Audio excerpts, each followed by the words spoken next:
हमारे साथ इस वक्त बातचीत करने के लिए मौजूद है उत्तराखंड से कांग्रेस के राज्यसभा सांसद प्रदीप टमटा जी। सर, अगर बात करें तो मुख्यमंत्री ने अभी बयान दिया है कि चार धाम यात्रा में गैर हिंदुओं का वेरिफिकेशन होगा, और कहाँ तक तमाम सारे साधु संत है वो भी कह रहे थे कि गैर हिंदुओं का कहीं ना कहीं वहाँ जाना प्रवेश वर्जित हो। देखिए, अभी तक बद्रीनाथ और केदारनाथ की परंपरा में इस तरह के वेरिफिकेशन की कभी बात नहीं आई। अंदर मंदिरों में वही जो प्रवेश करता आस्थावान होता है वही करता है, कहीं कहीं पर लिखा भी रहता है। लेकिन मंदिर का जो स्थल है एक बहुत बड़ा टाउनशिप होता है, उसमें अपने लोग, कारोबार के लोग भी जाते हैं। तो अभी तक हमारे देश में इस तरह की प्रवृत्तियाँ नहीं थी। लेकिन भारतीय जनता पार्टी अपने उन सवालों से जिसको जीत की उत्तराखंड की जनता या देश की जनता जूझ रही है, महंगाई है, बेरोजगारी का सवाल है, बढ़ती हुई हिंसा का सवाल है, सांप्रदायिक उन्माद का सवाल है, उससे समाधान नहीं कर पा रही है और इस तरह की विभाजनकारी बातों को कह रही है। और धार्मिक जो तथाकथित संत है, उन्होंने हरिद्वार में जिस तरह की हिंसा की भाषा का प्रयोग किया, वो संत के रूप में कहा नहीं जा सकता। संत वो है जो हमारी परंपरा में है, सबका साथ दे, सबके साथ समान आचरण के, वो तमाम तरह की घृणा नफरत को से परे पे, ये संत परंपरा है। मैं समझता हूँ कि इस तरह की विभाजनकारी कदम से आप समाज को बांटने की कोशिश कर रहे हैं। और ये दूसरा राज्य होगा, जैसे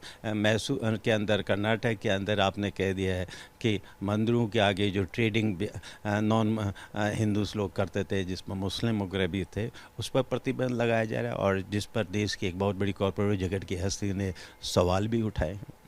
सर, अगर बात करें तो शोभा यात्रा को लेकर के जिस तरीके से कई जगह हमले हुए, उत्तराखंड में भी हुए। कल उत्तराखंड में अगर बात करें तो पुलिस भी वहाँ पे बुलडोजर के साथ पहुंची, बोली कि सरेंडर कर दो नहीं तो घर से वही गिरा देंगे। तो इस तरह की प्रवृत्ति अब लगातार बढ़ती जा रही है। ये बढ़ती जाएंगी। हनुमान चालीसा के पढ़ने के ना पर अजान सब कुछ लोग एक समयबद्ध होता है, लेकिन हनुमान चालीसा से इस तरह की कहीं कोई परंपरा हमारे देश में नहीं रही है। अब जहाँ जहाँ भी इस बीच हनुमान जयंती के नाम पर जो जुलूस निकाले गए, वो अल्पसंख्यकों बहुमत जाकर प्रोवोकेटिव नारे लगाए गए और देश के अंदर दंगे फसाद, और ये हमारे उत्तराखंड राज्य में भी हुआ है। इस देश के लोगों को समझना पड़ा है, जो धार्मिक उन्माद पैदा कर रहे हैं, जो अल्पसंख्यकों को टारगेट कर रहे हैं, आज वो एक माइनॉरिटी पर हमला कर रहे हैं, कल को वो बहुसंख्यकों को ऊपर भी हम हमला करेंगे और इससे समाज और लोकतंत्र ही नहीं टूटेगा, देश के अस्तित्व पर भी खतरा आएगा। सर, एक सवाल और है। मुख्यमंत्री के उपचुनाव लड़ने की जानकारी आ रही है कि चंपावत वो सीट होगी जहां से मुख्यमंत्री उपचुनाव लड़ेंगे। किस तरीके से इस पूरे राजनीति को आप देखते हैं? देखिए, मुख्यमंत्री को क्योंकि खटीमा की जनता ने उन पर विश्वास नहीं किया, मुख्यमंत्री होते हुए भी उनको क्या कहते हैं चुनाव में वहाँ की जनता ने हरा दिया और बीजेपी ने उनको मुख्यमंत्री आए, तो उनकी अनिवार्यता है, संवैधानिक बाध्यता, कहाँ से वो चुनाव लड़े, जहाँ से भी चुनाव लड़ेंगे, चाहे वो चंपाव से लड़े हैं या जहाँ से भी, क्योंकि अधिकारी घोषणा भी नहीं हुई है। कांग्रेस पार्टी भाजपा के जन विरोधियों का मुकाबला करेगी और मुख्यमंत्री के खिलाफ सशक्त उम्मीदवार खड़ा करेगी।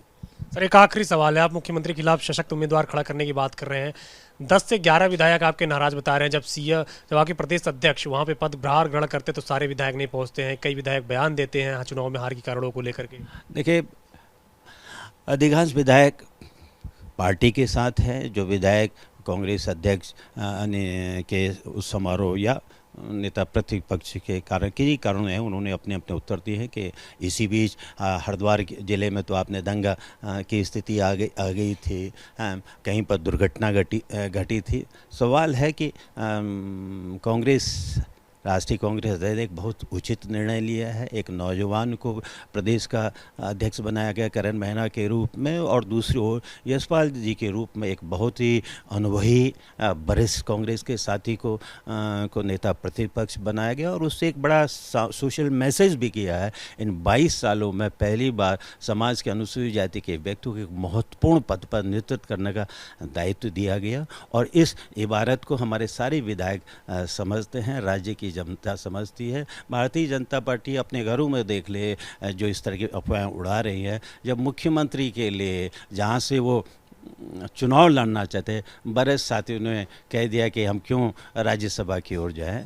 तो मैं कांग्रेस पार्टी एकजुट है। एक दो के विधायकों के अगर एक किसी के बयान आए उस पर कांग्रेस प्रदेश अध्यक्ष ने अपना एक बयान भी दे दिया है। तो मैं नहीं समझता हूँ, कांग्रेस पार्टी संगठित है, सुरक्षित है।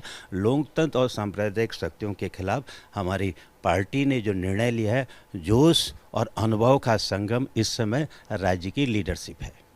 शुक्रिया हमसे बातचीत करने के लिए कांग्रेस के राज्यसभा सांसद प्रदीप टमटा जी, जिनका कहना है कि जिस तरीके से खटीमा की जनता ने मुख्यमंत्री को नकार दिया है, जहां से भी मुख्यमंत्री चुनाव लड़ेंगे वहां से कांग्रेस सशक्त उम्मीदवार देने का काम करेगी। और जिस तरीके से वेरिफिकेशन होने की बात आई है चारधाम यात्रा के दौरान, उन्होंने कहा कि पूरी तरीके से गलत है और अल्पसंख्यकों को कहीं ना कहीं प्रताड़ित किया जा रहा है। कृष्ण विपिन के साथ अविनाश तिवारी, एबीपी गंगा, दिल्ली।